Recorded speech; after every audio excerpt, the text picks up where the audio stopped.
السلام عليكم، أهلا بكم في حلقة جديدة من قناة كود بالعقل. النهاردة هنتكلم عن الليست وهنكمل على الحلقة اللي فاتت، بس هنشرح الميثودز اللي بننفذها على الليست. في الحلقة اللي فاتت ختمنا الحلقة بميثود الابند، واتفقنا إن أنا لو عايز أضيف عنصر في آخر الليست بستخدم الابند. إن شاء الله النهاردة هنكمل ونشوف بنتعامل مع بقية الميثودز إزاي، ونشوف إيه الميثودز اللي هناخدها في الليست. يلا بينا على حلقة النهاردة.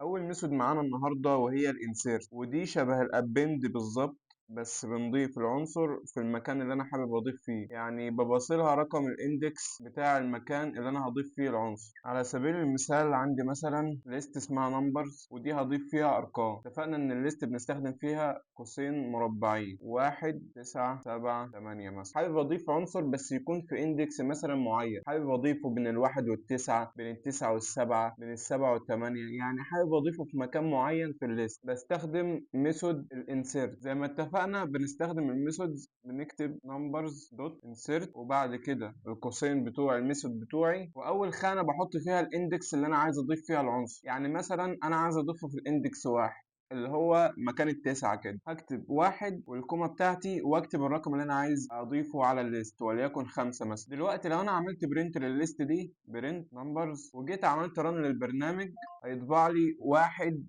5 9 7 8، وهنا ضاف لي الخمسة اللي هي في الاندكس رقم 1، لان احنا اتفقنا ان العد بيبدأ من الاندكس 0، يعني 0 1 2 3 4. دلوقتي ضاف لي الخمسة في الاندكس رقم 1. وطبعا احنا اتكلمنا على موضوع الاندكس ده في الحلقة اللي فاتت، لو انت مش فاهمه قوي فارجع شوف الحلقة اللي فاتت، وتعالى نكمل الحلقة بتاعت النهاردة. طيب نيجي نجرب مثال تاني بس نستخدم فيه سترينج. مثلا نيجي على مثلا نسميها نيم بيساوي علي واحمد ومحمد، وانا حابب دلوقتي اضيف اي عنصر، اي رقم، اي حاجه انا عايز اضيفها، لان احنا اتفقنا ان الليست بتقبل كذا نوع من الداتا تايب. فانا دلوقتي مثلا حابب اضيف كمان اسم على النيم ده، فهكتب اسم الليست بتاعتي دوت انسيرت والقوسين بتوعي، واول حاجه هكتبها رقم الاندكس اللي انا عايز اضيف فيه.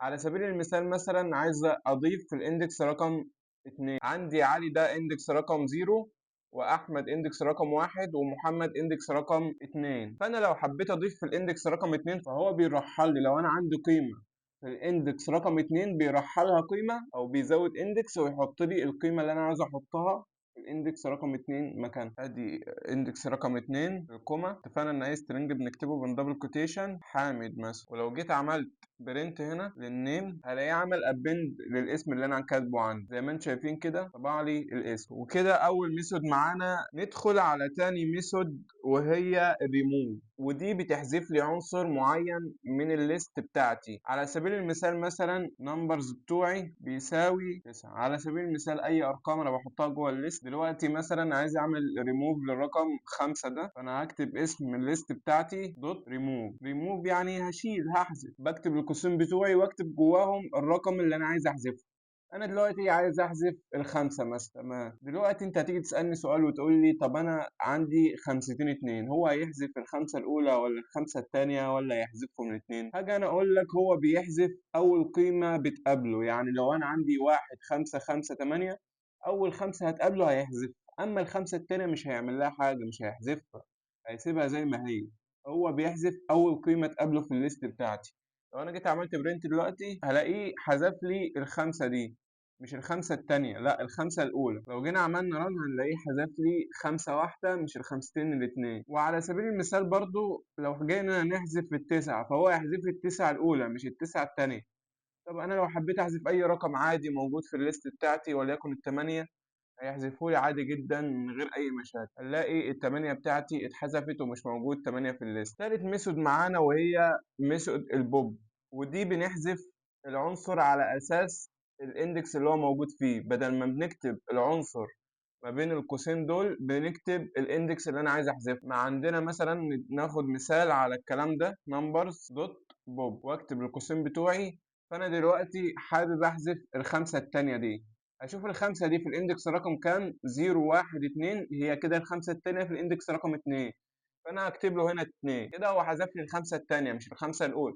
لو جينا عملنا برنت للليست بتاعتي نمبرز وعملنا رن البرنامج هنلاقيه حذف لي الخمسه التانيه. احنا مش هنحس بفرق عشان في خمستين هنا، بس انا بديك مثال يعني. طب انا عايز احذف التمانيه اللي عندي دي، 0 1 2 3، الاندكس رقم 3، هنلاقيه حذف لي التمانيه بتاعتي زي ما انتم شايفين كده، ما بقتش موجود. وكده يبقى احنا عرفنا الفرق بين داله الريموف او الميثود بتاع الريموف والميثود بتاع البوب. رابع ميثود معانا وهي اللين او اللينس، ودي اختصار لللينس كلمة لينس، ودي بتعرف لي طول الليست بتاعتي. انا دلوقتي اليوزر مدخل لي عناصر في الليست وانا مش عارف طولهم او مش عارف اتعامل معاهم ازاي او مش عارف اطبق عليهم العمليات بتوعي، فانا لازم اعرف طول الليست دي قد ايه وفيها كام عنصر. وهنا بنلاقي دور دالة اللين او اللينس بنتعامل معاها كالتالي. انا دلوقتي حابب اشوف اللين بتاع الليست دي قد ايه، فبعمل برنت على طول القوسين بتوعي اللين، واكيد اي ميثود بيبقى لها قوسين، واكتب جوه القوسين بقى الليست اللي انا عايز اعرف اللين بتاعتها قد ايه. انا عندي الليست اللي اسمها نمبرز كده، هو هيطبع لي عدد العناصر اللي فيه وهم 7. لو جينا عديناهم فعلا 1 2 3 4 5 6 7، هنلاقيهم 7 عناصر. خامس ميثود معانا وهي السورت، ودي بترتب لي العناصر اللي موجودة في الليست ترتيب تصاعدي. على سبيل المثال انا عندي الليست دي نمبرز بتساوي، وانا حابب ارتبهم ترتيب تصاعدي، فانا بعمل اسم الليست بتاعتي دوت سورت، وبعد كده اجي اعمل برنت للنمبرز دي واشوف هيطلع لي ترتيب تصاعدي زي ما انتم شايفين كده، رتبهم لي تصاعدي من الصغير للكبير. طب انا دلوقتي عايز ارتبهم ترتيب تنازلي، هنا تيجي مثلا دالة الريفيرس، ودي بتعكس العناصر، بتجيب اللي في الاخر في الاول والاول في الاخر، يعني بتعكس لي العناصر. وكده يبقى احنا رتبناهم ترتيب تنازلي نمبرز دوت ريفيرس. لو انا جيت عملت برنت دلوقتي هنلاقيه رتب لي الارقام ترتيب تنازلي من الكبير للصغير. وبكده نكون وصلنا لاخر حلقة النهارده. يا ريت يكون كلامي مبسط ومفهوم، وان شاء الله الحلقة الجاية هنتكلم عن الطابل واستخداماتها وامتى بنستخدمها. اشوفكم على خير، والسلام عليكم.